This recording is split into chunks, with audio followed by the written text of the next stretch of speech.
अदालती इस्लाहत बिल पर वफाकी हुकूमत और इत्तेहादी डट गए। सुप्रीम कोर्ट का प्रैक्टिस एंड प्रोसीजर बिल पर अमल दरामद रोकने का हुक्म मुस्तरद। यकतरफा बेंच बनाकर बिल पर अमल रोका गया। मुकदमा मफादात के टकराव की खुली मिसाल और वन मैन शो का शाखसाना है। इत्तेहादी जमातों का एलामिया। थाना रमना के दर्ज मुकदमात में हिफाजती जमानत के लिए इमरान खान लाहौर हाई कोर्ट पहुंच गए। जज साहब जुम्मा पढ़ने चले गए। समाअत 2 बजे होगी। इमरान खान के वकील को आगाह कर दिया गया।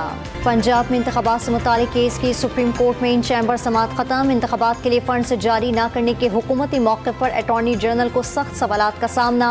अदालती हुक्म पर अमल करना पड़ेगा। जजेस ने वाज़ेह कर दिया, नमाज जुम्मा के बाद बाज़ाब्ता हुक्म जारी किया जाएगा। ज़राए सुप्रीम कोर्ट। इन चैम्बर समाअत से कबल अटॉर्नी जनरल की वज़ीर आज़म शहबाज शरीफ से अहम मुशावरत। जब पार्लियामेंट ने फंड्स देने से मना कर दिया तो हुकूमत कैसे दे सकती है।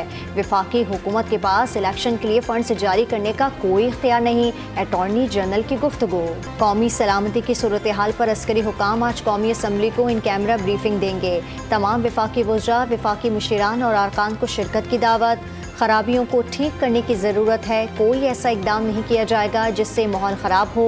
वज़ीर आज़म की ऐवान को यकीन दहानी। IMF से स्टाफ लेवल मुआहदा होने में सिर्फ सऊदी अरब की तस्दीक बाकी। सऊदी अरब से $2 अरब की फाइनेंसिंग अगले हफ्ते मुतवक्के।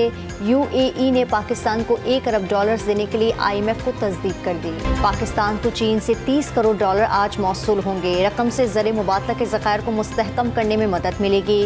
वज़ीर ख़जाना इसहाक डार की गुफ्तगू। और पाकिस्तान और न्यूजीलैंड के दरमियान पहला T20 मैच रात 9 बजे कज़ाफ़ी स्टेडियम लाहौर में खेला जाएगा।